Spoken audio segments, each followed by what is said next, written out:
everyone, and welcome to the Jack Canfield Podcast. Today, I'm really excited to have my great friend, John Assaraf, joining me. Many of you might recognize John from his interviews on shows like Larry King Live, Anderson Cooper, The Ellen DeGeneres Show, or from his impactful role alongside me in the film The Secret. And he has built 5 multi-million-dollar companies, written 14 books, including 2 New York Times bestsellers, and has appeared in 16 movies, including the blockbuster hit The Secret and Quest for Success with Richard Branson and the Dalai Lama. And what truly stands out about John, though, for me, is his deep passion for understanding the human brain and how it influences our success and happiness. And over the years, John has built several highly successful companies that have shared his insights through his 14 books, with, as I mentioned, 2 making it to the New York Times bestsellers. He's also exploring new ways to help people reach their fullest potential, which we're going to talk about today, which brings us to something I find particularly exciting about his work right now, which is called the Innercise app. We're going to talk about that, what Innercise is, what the app's about, and how this new tool can help you. We'll also talk about how his training company, myneurogym.com, where he combines his latest brain science with practical strategies to help people break through their barriers, can help you create the ultimate life you want. So welcome to the podcast, John. Hello, my dear friend. It's so great to see you and be with you and your wonderful audience. I love having you here. It's a pleasure. So always catching up with you is fun, and I'm really looking forward to diving into exploring with our listeners and viewers how they can apply some of your breakthrough strategies to their lives. And I should say to you guys watching and listening that John is like an inveterate learner. He's probably knows more than most PhD professors teaching at universities about the topics we're going to be talking about. He reads voraciously, hires great consultants to come in, teach him. So you're learning from someone who I think is like on the cutting edge of all this work. So as you know, like you, John, I've always been fascinated with how our thoughts and our mindset influence our reality. You know, I teach this formula E plus R equals O, event plus response equals outcome. Our thoughts are a response to the events. So we don't want the events to control us, but how we respond to them. I'm curious for you, what it was that started you off on your journey into exploring the potential of the human brain and the human mind. Great question. So like you, I've been on this long journey. I think for me, it's been 44 years, and I know many, many more for you, in this, trying to understand myself, trying to understand the nature of reality, like what am I, who am I, understanding thoughts and emotions and results and success or failure. And my journey started as a troubled teen who was getting in trouble with the law, doing drugs, breaking and entering into businesses and homes and lying and stealing and cheating, and doing all the wrong things, trying to feel valued in some way, trying to make some money so I didn't feel inadequate. That's how my story started. And what's really, really fascinating is my brother, who was concerned for my well-being, because I was 19 at the time, he knew that I was either going to go to jail or die doing what I was doing, because we were getting into a lot of trouble, and I was in and out of detention centers and police departments on more than one occasion. And he met this man who he was teaching tennis to. And this guy was a real estate developer. He had real estate offices. He was into personal development, and he was apparently a philanthropist and just a wonderful human being at the time. And he asked this man if he would possibly consider hiring me, to work for his real estate company. And at the time, I was working for a company called Phillips Electronics in their shipping department, making $1.65 an hour, taking the bus and subway to work every day and bus and subway home every day. Living in my parents' apartment. And I was sick and tired of the shipping department. I was getting into trouble. I knew that, any wrong move that I would make might land me in jail. And so I agreed to take the train to from Montreal to Toronto, where this man my brother was, to meet him for lunch. And at lunch, he asked me, what I wanted to achieve. And, basically said, I want a car. I want to move out of my parents' house. I want to make more than $1.65 an hour. And he said, that's all great. He says, but, are there any bigger goals and dreams that you have? And I said, no, that's it. And he took his briefcase. We had briefcases back then. He opened up his briefcase. He took out this document, and he put it in front of me. And the title of it was the 1980 Goal Setting Guide. And I've never seen a goal setting guide.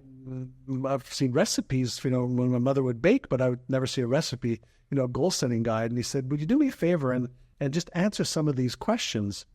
I said, sure, Mr. Brown.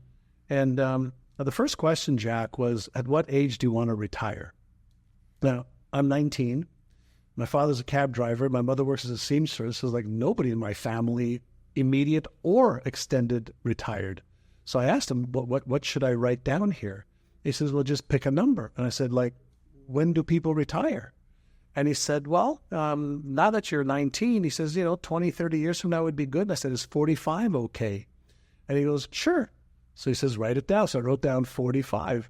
And they said, how much net worth do you want to have upon retirement? And I said, well, what am I supposed to put over here? He said, well, pick a number, but you're going to have to make millions in order, to retire at 45 and live to your 70 or 80. And so I said, is 3 million okay? And he goes, yeah, put it there. So I wrote down, retired age 45, $3 million net worth. What kind of home do you want? 4-bedroom house, 2-car garage. Where do you want to travel? All over the world.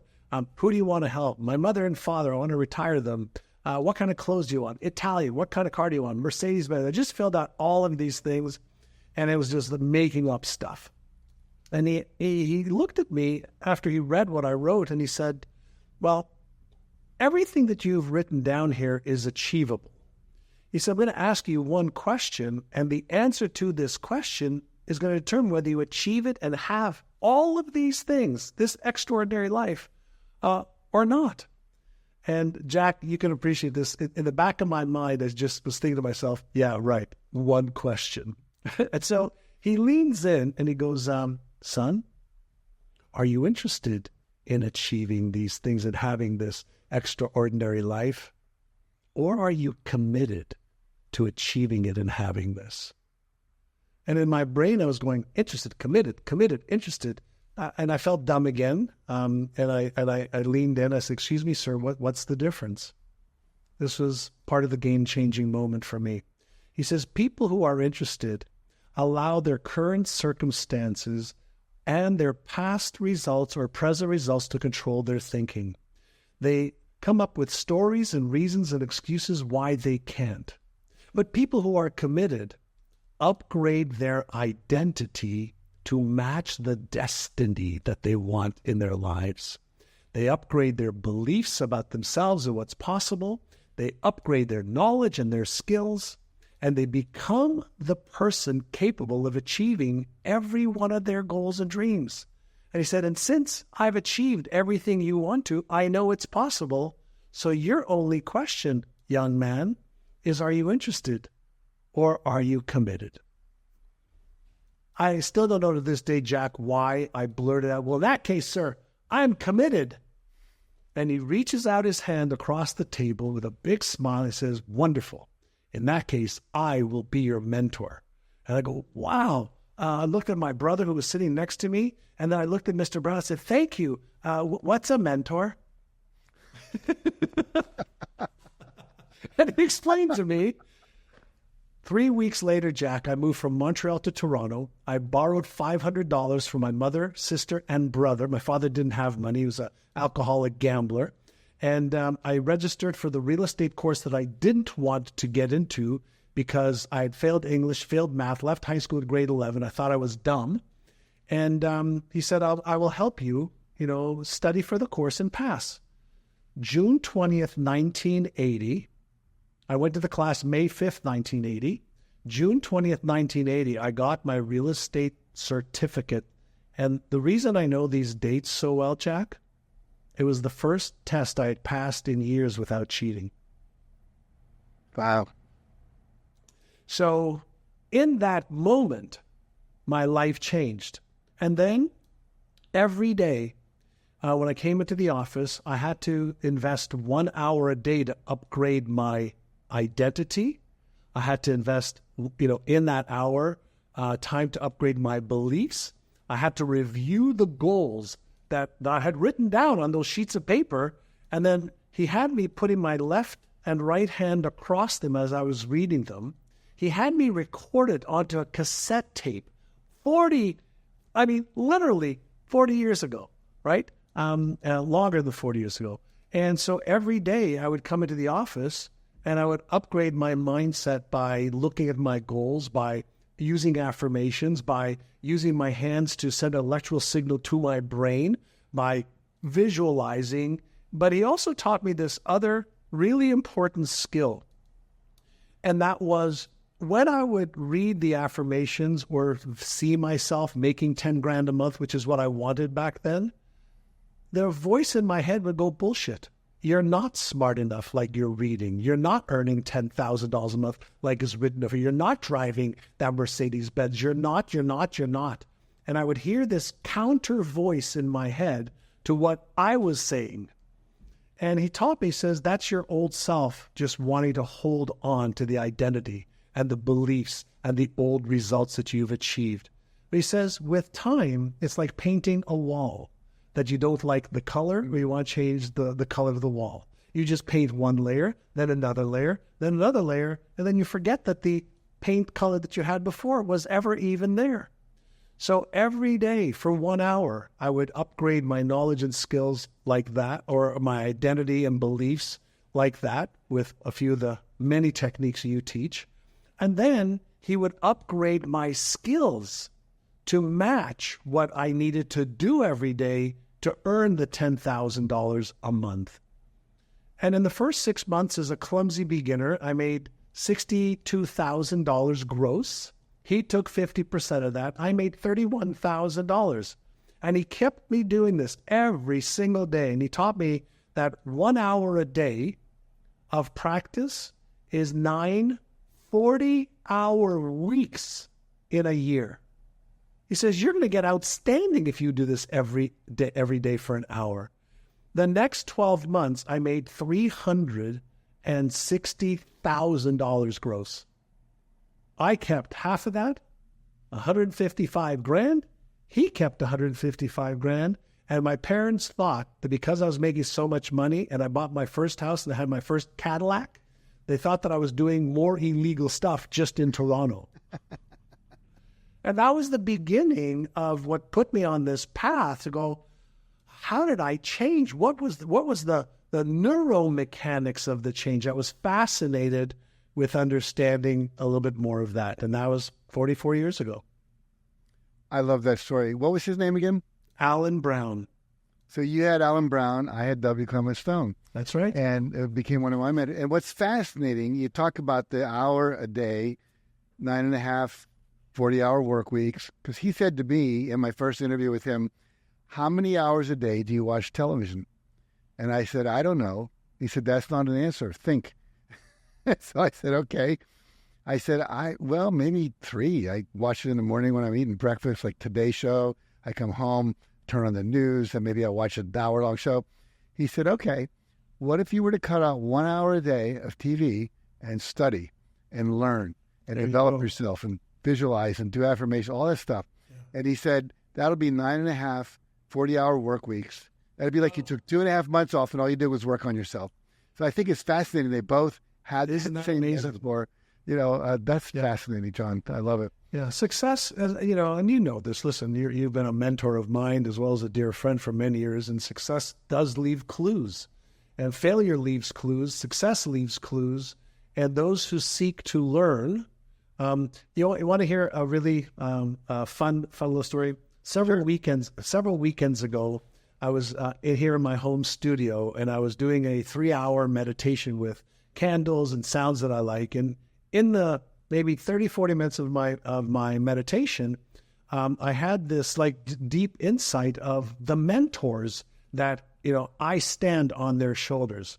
And I swear to God, your name is up on my wall right there. The first name is Alan Brown, Greg Gilmore, Rocky Madsen, Sylvia Babineau, Bob Proctor, Jack Canfield. You're up on my wall. Wow. It's on my board. Like literally, it's up there on that board right there.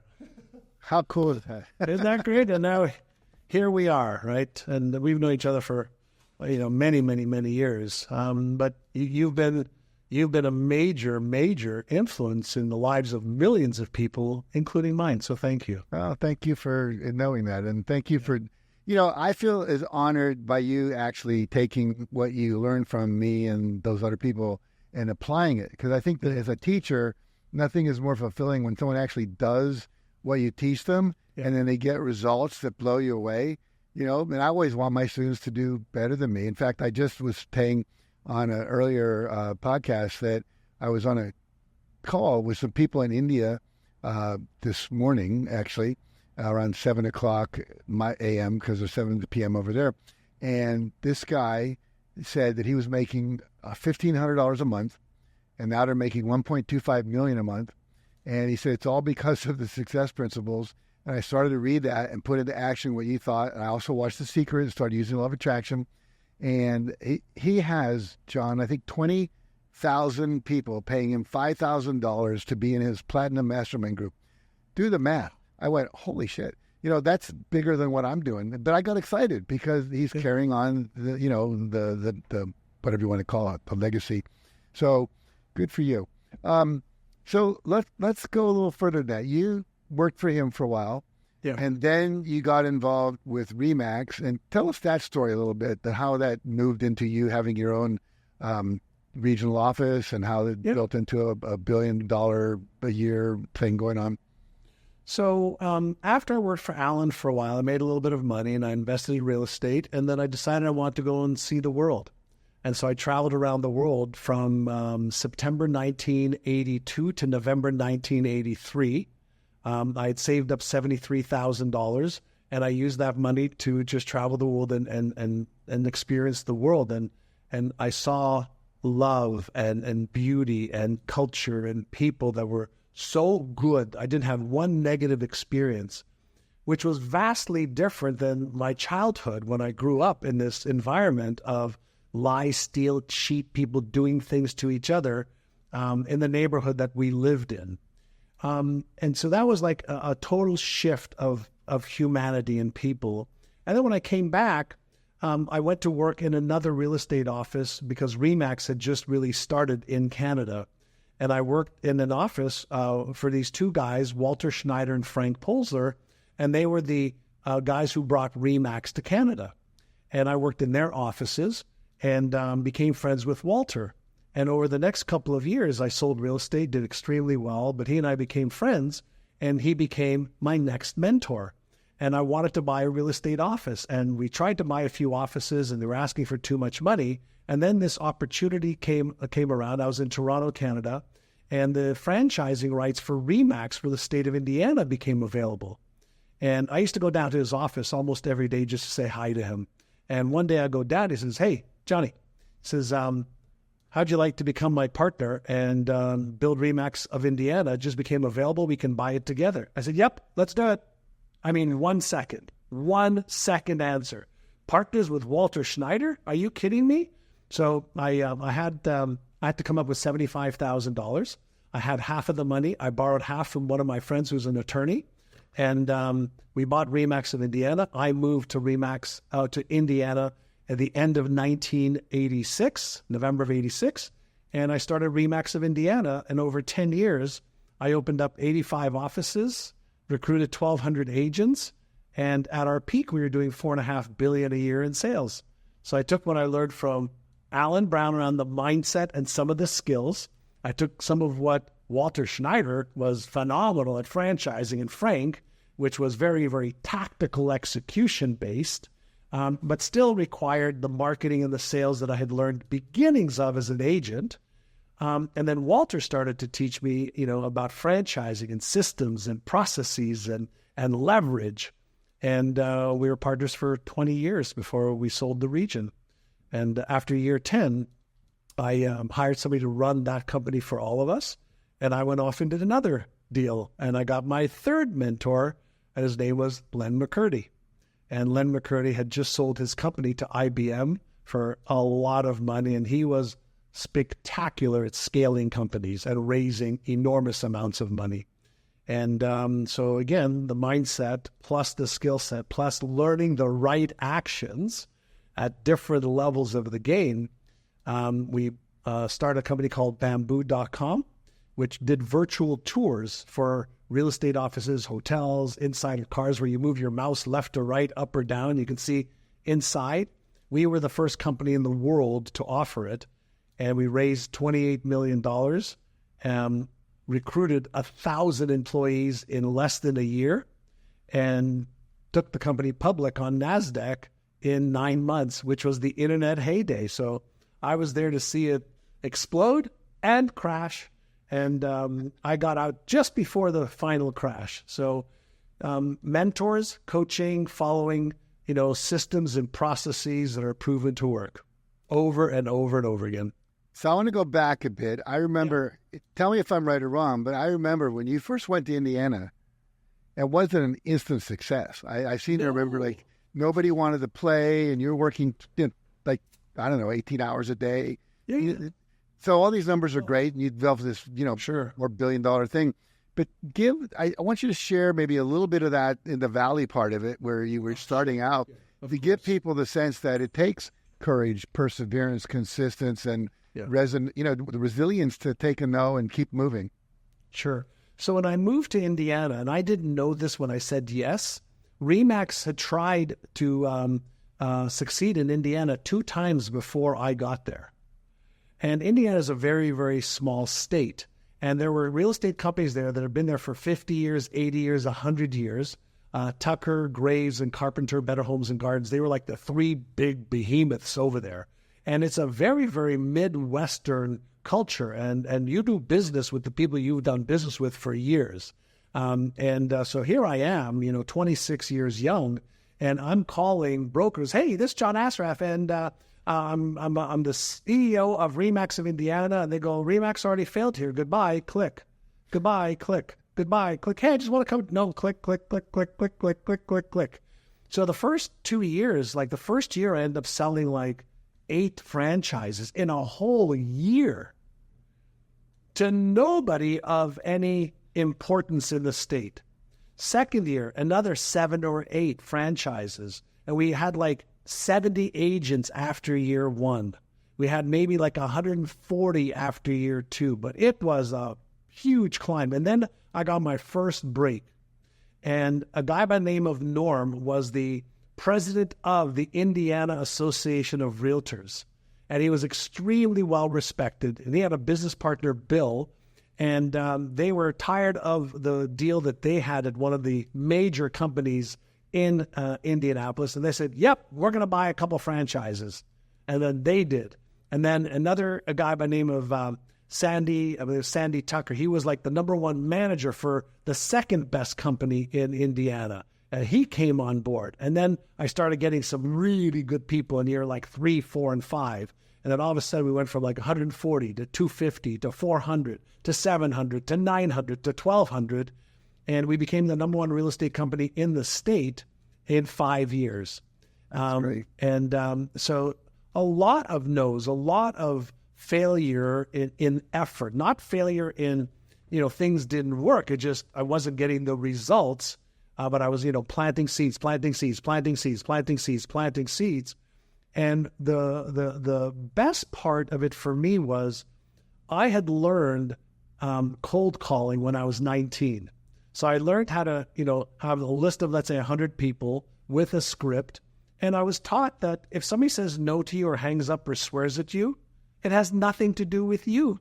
So you're not a failure. Maybe it's not the right opportunity for them. Maybe you caught them, on the toilet. Maybe they're having dinner. Maybe they're just not interested and they're a jerk. It doesn't matter, but it's not about you. So I learned that. And the other thing that happened is when I used to sell real estate, I could call, let's say, somebody's home on Monday and say, we have somebody who's looking to buy a home in your neighborhood. And I said, nah, we don't want anything to do. And they click. And 3 days later, they'd call back and go, you know what? My husband and I just decided we're getting a divorce. Will you come over and give us an appraisal of our house? So I learned that in the moment, it's a no. But it might not be in an hour, in a day, in 3 days, 5 days. So don't take it personally. And so I was taught to keep planting the right seeds and to just water them and till the soil and nurture them. And upgrading your skills is a huge, huge part of the game. and you have to determine what level of the game do you want to play. So you might have answered this in what you just said, but like, what was the mindset you had? Here's all these click, click, click, click, click, click happening, and nobody's responding initially. What were you believing, saying to yourself, thinking, doing that kept you going when it was like not happening at first? Well, initially, another hang up. Initially, it's like, what? Is this going to get easier? I just knew that it was a numbers game.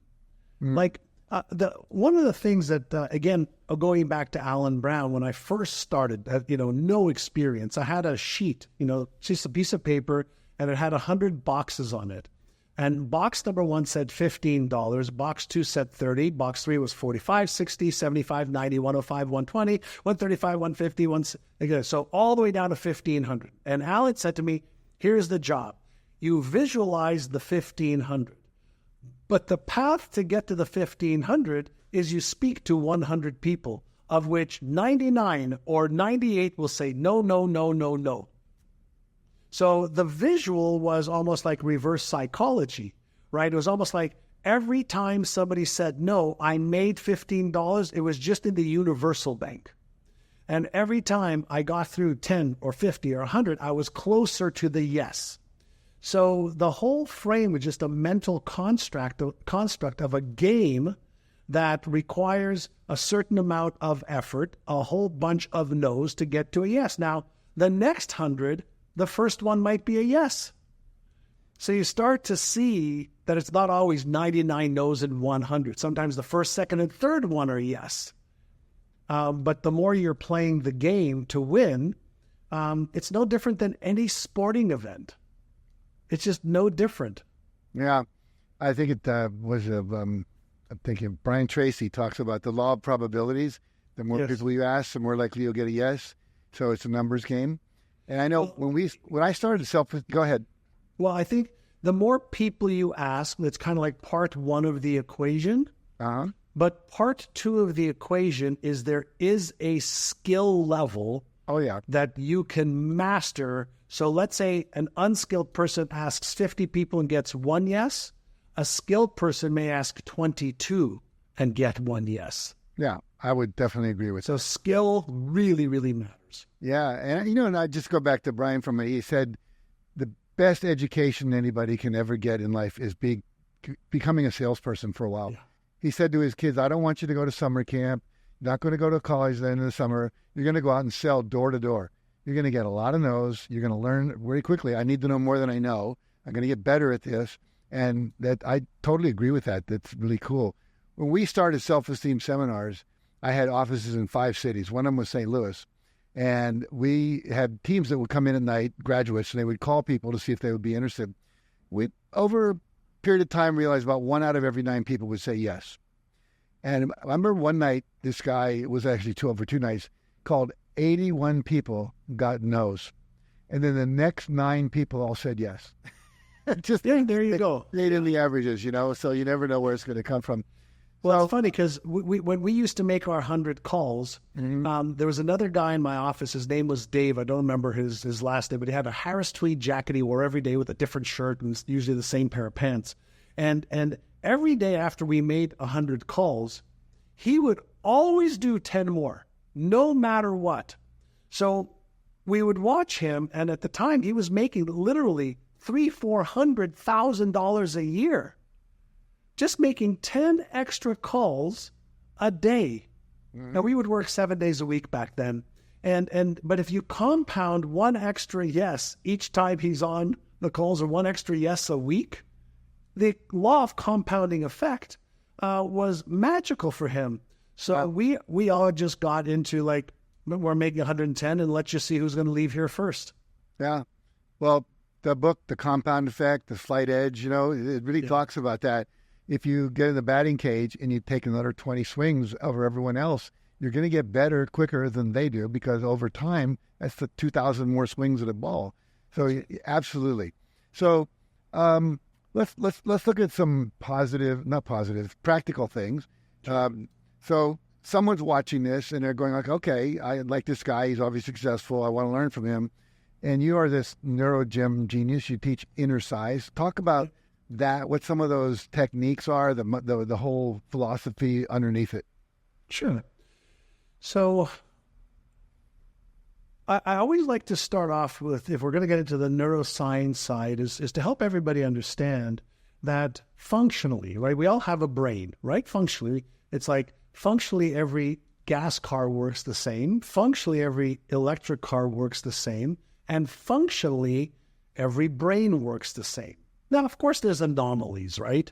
You're going to find six-wheeled cars, but functionally it works the same. So my fear center functionally works the same as your fear center. My motivational center or circuits functionally work like yours do. My stress circuit functionally works the same as yours does. But what differs is what triggers those circuits. So that's kind of like part one. And part two of it is to have an understanding that, and I always like to ask this question, so I'll just ask with you. There's been about 108 or so billion humans that have walked on planet Earth since the beginning, about 108 billion. And I asked, has any one of them ever been born with a limiting belief or an empowering belief? Probably not. No. Were any of them born with a self-image or identity? No. No. Were any of them born with any fear? No. No. So no beliefs, no self-image, no fear. And yet when we take a look at what holds humans back, oh, by the way, and we weren't born with any knowledge or skills, right? Genetic predispositions, yes. But no knowledge, no skills, no beliefs, no self-image, no fears. And yet those are the things that hold most people back. So the question is, how did I and everybody else develop my beliefs? The ones that empower me and maybe build me up that are constructive, or the ones that disempower me and tear me down? And the answer, as you and I already know, is, well, our parents, our teachers, schools, books, comic books, television, radio, experiences, brothers, sisters, the environment that we grew up in, created these neural patterns, right? And we were born with about 100 billion brain cells. Those brain cells, fire together, right? They activate when we hear, see, smell, taste, touch, experience. And those brain cells that fire together release, obviously, electrical activity and neurochemicals, pleasurable neurochemicals like dopamine, serotonin, or oxytocin, when it's like those feel-good moments. But then they release cortisol, epinephrine, or norepinephrine, adrenaline, cortisol, for the fight, flight, or freeze response that's automatic. And so when we are motivated, then usually there's some neurochemical reaction going on that we take action. And fear can motivate us, but it can also shut us down, right? A goal that we want to achieve can cause us to take action, but it can also cause us to freeze because we're petrified of being embarrassed, ashamed, ridiculed, judged, rejected, unloved. And so when we're dealing with, success, or we're dealing with the human brain, we have all become conditioned to have a certain set of beliefs that are nothing more than neural patterns in the brain that have been reinforced. But the beliefs are the lens by which our brain sees the world, but also it is the lens by which we see ourselves. Our identity, the culmination of our beliefs, our self-confidence, our self-esteem, our self-worth, and what we believe we deserve in life, cause us to take action or not take action based on our self-image, right? So somebody who sees herself or himself achieving success and expects it and believes it, they will take action to match that self-image and belief. But if somebody doesn't have the self-image or the beliefs to achieve the vision or goals he has, he will not take action consistently, because there's something that I started teaching. You're going to love this, Jack. There's something that I started to I love music like you do. And when a symphony or your favorite band is in harmony, in concert, in coherence, there's what we call is sympathetic resonance. So sympathetic resonance is when frequencies unite and amplify each other. And there's also something that I started to teach recently called destructive interference. Right? So if you think about, let's say we have a vision and goals, and our brain can see that. We want this, we want to achieve this, help this person, do this, live here, experience this, and we have goals to achieve that. That's kind of like the first part of the process is active. But what if I have a limiting belief? I'm not good enough. I'm not smart enough. I am not worthy. Now, the vision and the goals are clear, but if I have destructive interference with a limiting belief or low self-image or a fear that wants to hold me back, now I am not in concert. I am not in harmony. And so in one sense, if we think about thoughts, right, 80% of people's thoughts are negative now. 80% based on some new research in the University of Toronto. And we have about 6,200 thoughts a day according to the new research. And if 80% of those thoughts, these thought frequencies, are automatically negative, that's 5,000 thoughts a day that are destructively interfering with the vision and goals you have. Now, what if I have disempowering or limiting beliefs, destructive beliefs even? That is going to cause this interference pattern, destructive interference pattern. So I've got this fight going on within me. Right. Right? And so what I learned many, many years ago at the beginning of Alan Brown, right, of the visualization, the affirmations, the mindfulness, the meditation, learning the skills, learning the knowledge, upgrading the identity, was to create this resonance field that starts from within me, right? So I don't look out there for the evidence. I look for the evidence in here. And so my daily practice, like yours, begins with getting in tune, right, in resonance with what's already here now. And now if I invest a few moments on gratitude, positive neurochemicals, right, invest a few moments, right, on priming my brain, this $100 billion organism. It's not an organ to me. It's an organism that's growing, reinforcing, pruning, creating new patterns. I am investing every day for many, many years now, like you have, deliberately and consciously evolving myself and doing everything I can to get into the resonance with my vision, my goals, my thoughts, my cellular structure called a body, the energy in motion, backed by, and this is so critical because I can have destructive interference because I don't have the skills or the habits required for the goal that I want to achieve. And today, like the amount of hours and years we've invested on coming up with, well, what should I do? I don't even need to know that anymore.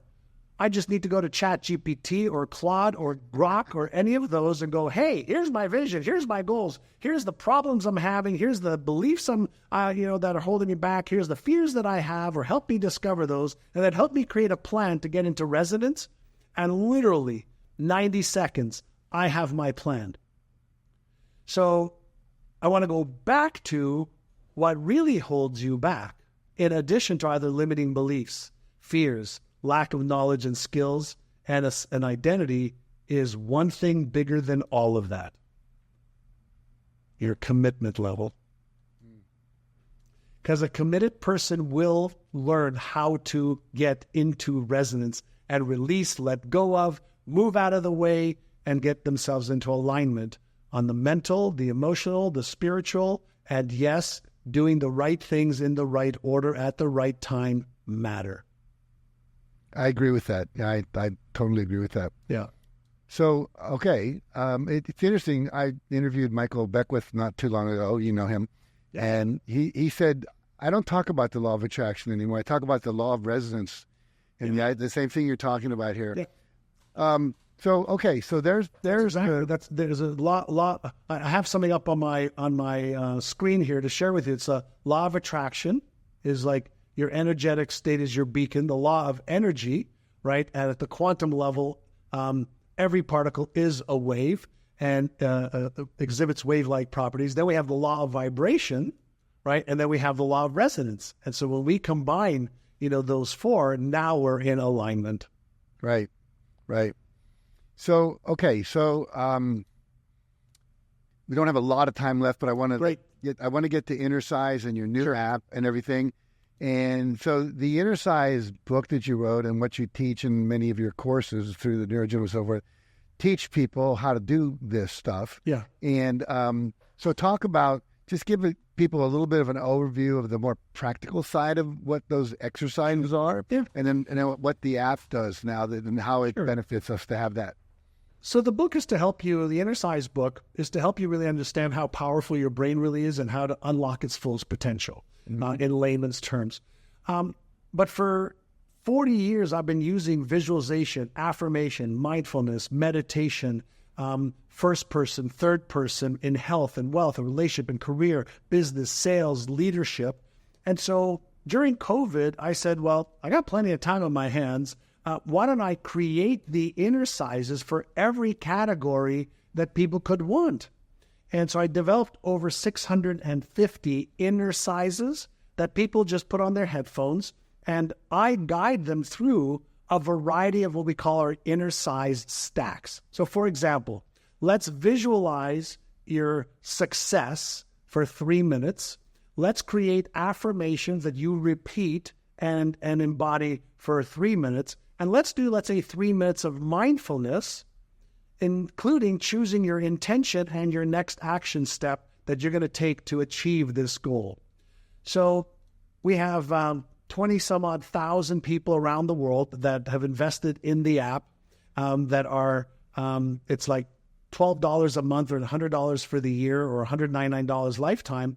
And these Innercises are there to strengthen your mind, your self-image, your self-worth, to help you manage your emotions better, have more self-control, be more aware, so that you move away the obstacles and train your brain to achieve the goals you want with your beliefs and self-image, emotional regulation, and your behaviors. So instead of telling people, here's what you should do, I created all of them for them.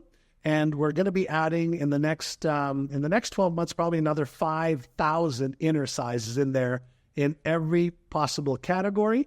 And we're also creating our AI platform that people will be able to create their own Innercises on the AI platform. And there's also an AI coach trained with 1,000 hours of my work that they can ask it any question, and I will answer it right from the app. I'm in awe, but I'm also, it's so cool. I'm just sitting here going, that is way cool. Because what's happened is now that we have the ability of AI to accelerate everything, the knowledge that you have now to make it specific instead of general, and it's phenomenal. I did not know about this until I decided to interview you for this podcast. Oh, wow. Well, so I am going. By the way, you're in the app. Well, I'm glad to hear that. But the point is, I'm going to get it and use it because I'll get it for you. This is like done for you. You know what I mean? It's all you have to do is like chill out and participate at some level. It's not that complicated, and I think that's what's wonderful. It's I don't know what to call it. It's like it's DoorDash for the mind. You know. Well, what's interesting is over the years, like you, I've taught a lot of people. I've said, hey. Here's my routine of here's how I visualize. Here are the different techniques. And I would meet people over the years. Here's how I write the affirmations. Here's how I set my goals. Here's how I do all this stuff. And everybody would be like, wow, that's great. I'm going to do it. And they didn't do it. Right. And so I just figured, let me just help them. And let me give them this mindset coach and mental fitness app in the palm of their hand. So they don't have any excuses. All I need to do is put on your headphones and listen to the track or 2 or 3 or the course that you want, that will retrain your brain to achieve that. We have a program in there, for example, called Winning the Game of Weight Loss. We used to charge like $300 for it. I used it to release 43 pounds of fat. I was 243, 33% body fat, borderline diabetic. I used it to lose weight and keep it off. I used it to stop eating refined sugar. I used it to stop drinking alcohol 15 years ago. I've used all of these methodologies to basically refire and rewire my own brain to line up with the goals that I have. And if it's true that mindset is what separates the rest from the best, and we can strengthen our mindset like we strengthen our muscles in a gym or by going for a walk or yoga or Pilates, why not strengthen your key neural muscles? Like, why not strengthen your self-image and your self-worth and your self-confidence if you could? And if all it takes is listening to something, using evidence-based, scientifically proven techniques, like, I don't understand why anybody wouldn't do it. And we have tens of thousands of success stories of people that are like, oh my God, my life has changed, my relationship has changed, my health has changed, my financial situation has changed, my business has changed, because they work on the mindset with all the other stuff. Right. But anyway, yay. Thank you, Jack. That's wonderful. Thank you, my friend. So thank you for the pandemic. You know, they always say that every negative event contains within it the seed of an equal or greater benefit. There you go. So, you know, I have a cartoon that someone gave me. It says, during the pandemic, you either became a chunk, a drunk, a hunk, or a monk. So, you know, good. You sit in front of the camera all day, you become a chunk, you work out because you have more time, you meditate more, whatever. But that's incredible what you've done. I really am impressed by it. And thank you. I've always known you had incredible stuff. I want you to share a story with me because it impacted me. I remember talking to you a couple years ago about losing weight. And I have, by the way, 31 pounds. I know, you look great. I was going to tell you that when we first got on. Yeah, thank you. Yeah. And so, but you shared something I thought was really valuable because we were talking about, passing up dessert and not eating sugar and all that. And you were mentioning that you were going to go to Las Vegas. Oh, yes. Conference. And you said it wasn't just about I'm not going to eat that stuff. I had to visualize walking by the dessert table on the buffet. That literally that created the ability to do that. You became the person who doesn't do that. You know. Well, tell that story. That was really. Here's the story. One of my very best friends, I've known him for 55 years. Robert took me to Vegas for my birthday, and so he lives in Toronto. I live in San Diego, and when I eat dessert, just so we're clear, I have an addictive personality. I know that. When I drank alcohol, I wouldn't, like, one was too many, but 8 weren't enough. When I had a cookie, I wouldn't eat one cookie. I'd have 7 or 8. When I had a piece of pie, I'd eat half a pie. So once that trigger happened in my brain or happens in my brain, it's like we're off to the races. It was like that when I did drugs in my teens. There wasn't enough. So once that trigger goes on, it's like a mad rush of dopamine, and then it's go. Part 1. Part 2. So Robert's taking me to Las Vegas, and I hadn't had sugar in like 30 days. And we were staying at the Wynn Hotel. And when I went to the website to look at the Wynn Hotel, look at their buffet, they had like a wall of desserts. And I was like, oh my God, that is going to be so freaking hard. And so I actually would go onto the Wynn Hotel to the buffet here on my computer, and I would visualize myself walking by that dessert tables, like 10, 20 tables, and just going, no, I'm somebody who does not eat sugar anymore. And so it's easy for me to look at desserts and smell them, want them, and not have them because I'm not a sugar eater anymore. So I started to visualize and affirm and practice in advance the scenario. And by the time I got there, I was like, no big deal. But I did that probably 30, 40 times over a 10-day period of time.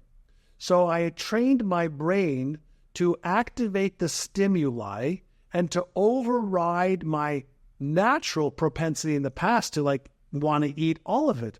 So it's like I did the equivalent of Pavlov's dog in reverse, the Pavlov's dog test in reverse. So I like rang the bell, wanted he have the food, salivate, and I just rang a different bell. I said, when this trigger goes off, I'm just going to shut it down, and that's just not my identity anymore.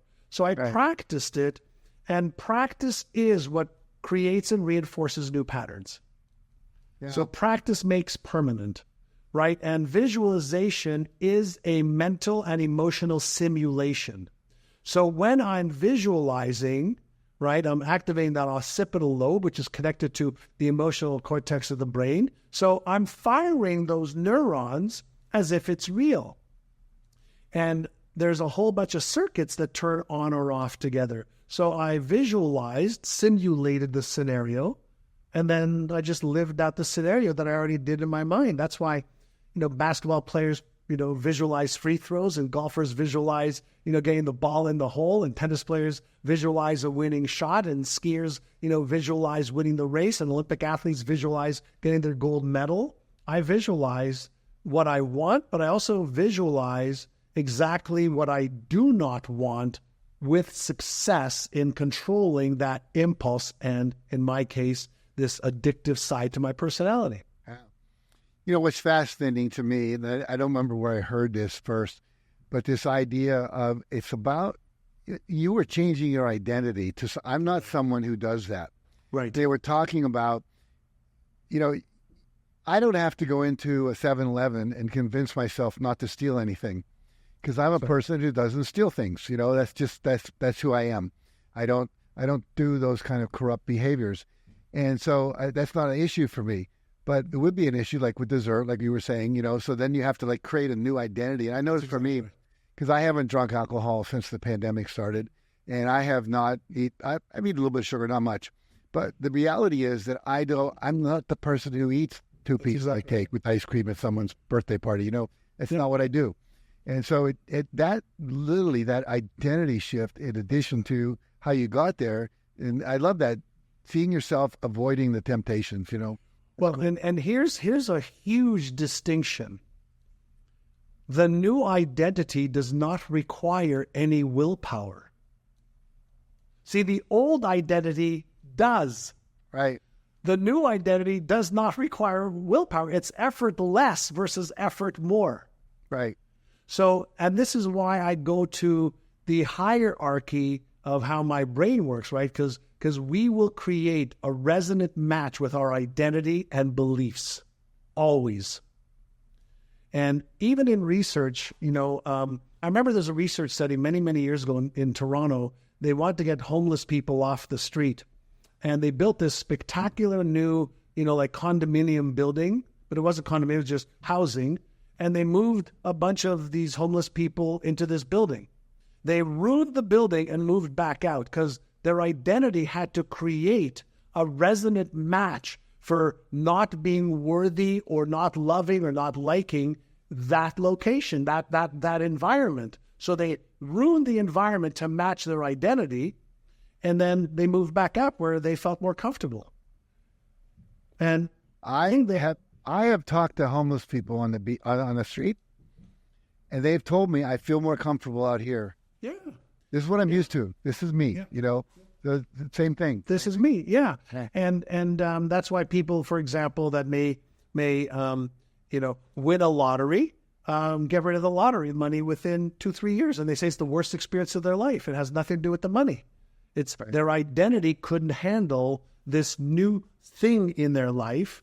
And so they want to get rid of it so that they feel whole. And our brain wants to make 100% certain that our external environment matches the internal environment.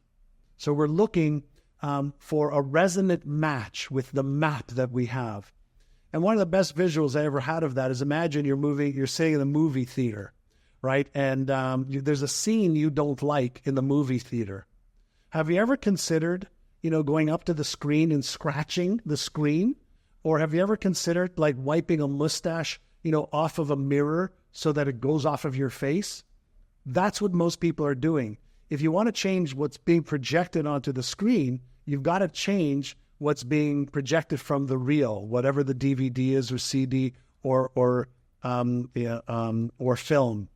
And so, and again, this is thanks to you, Jack, thanks to Bob Proctor, thanks to Alan Brown, thanks to my mentors that taught me this inner game stuff 44 years ago. And I have been a voracious student of understanding the neuromechanics of the circuits, the networks, what turns one on or off, and how that works, so that I can develop for myself first better methods and tools to use my brain better. And then I've learned, and then I've shared with my students and my children and clients all over the world, so that it could be easier for them.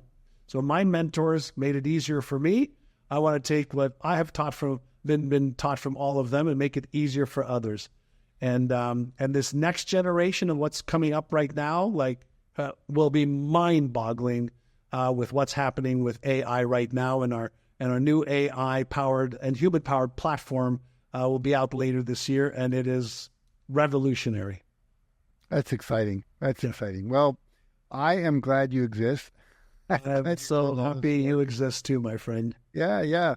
Well, it's cool because it kind of reminds me of that baseball bat thing, where you go like this, you teach me something, I teach you something, whatever. Yeah. And we just keep climbing up and getting to where we want to go. So I think really, I kind of want to bring this to a close, because I think everything I would ask you is handled in their app. Everything's in the app, and they go to Innercise.com or the App Store. They could pick it up. I think there's a 1 week free trial. If you pick a subscription that you want, you get a free week in there, and it's life changing. And there's, I think right now there's 1,100 5-star reviews in the App Store right now, with real comments from real people, and you'll see there's life changing. Well, I know you have 3 different websites. We'll put them in the show notes. My Neurogym and Innercise and johnassaraf.com. So people can reach you, find out more about. I'm going to get off there and get on my phone and get the app, which I love it. I'm so excited. If you wait 5 minutes after we talk, I will send you a code for you. I will take it. But I would have been very willing to spend the money to get it. But thank you. I appreciate the gift. You have given me so much, my friend. Thank you. At least I can repay in a very, very small way. I appreciate it. Any other thing you wish I'd asked you, or anything else you want to communicate before we bring this to a close? No, I think we covered a lot of stuff. I think the only thing that I would like to say is this: everybody feels like, I'm different, I'm unique. You don't understand my trauma, my fear, my limiting belief, my story. And I want to remind you that before any of that, you didn't have a story, you didn't have trauma, you didn't have any of that stuff. But if you buy into your story, you will reinforce the story just based on how the brain reinforces any pattern. And consistency compounds. So a story that is disabling you, disempowering you, breaking you down, tearing you down, will get stronger left unchecked. Because consistency of anything compounds in the brain.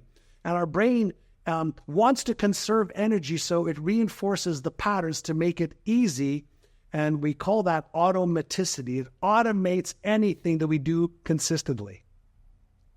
So challenge yourself to release your story just long enough. Challenge yourself to write a new story and do a little experiment for yourself. Write a new story of your health, wealth, relationships, career, business. Write the story as if you were writing a Hollywood script. And then, like a Hollywood actor would practice that script to become the role. Give yourself 5 minutes a day for 30 days to embody that role. And just see what happens. Just an experiment. And see and feel the changes. And dare to challenge your assumptions and your beliefs and your old negative voice and the old empowering ways, okay, or disempowering ways that want to hold you hostage and keep you comfortable in your habitual familiar zone. Because everything you want is outside of your familiar zone. I like that too. A lot of people talk about comfort zone. I think zone of familiarity probably is more accurate. Yeah. Very cool. just familiar. We repeat what's familiar, and we feel safe and secure with it, there. And we can feel safe and secure in a new story. We just have to practice that new story long enough for it to become more real than the old story. I think it might have been you. I was watching something you were doing, and if it wasn't you, but I remember someone saying, imagine you're eating lunch, and over here is Steven Spielberg and Tom Hanks. Is that you that had this visualization? Yeah. And basically, they come over and tell you, we got this movie script. We're going to pay you $8 million, $1 million now, and all you have to do is memorize it. You got a year to do it. You got a voice coach, anything you want. And would you take the role? And everyone goes, of course I would, right? What would you do? You'd rehearse. You'd practice being the new you. And then you can do the thing where you step into the body and be that. And all. That was profound. I still teach that, John. So thank you. You're welcome.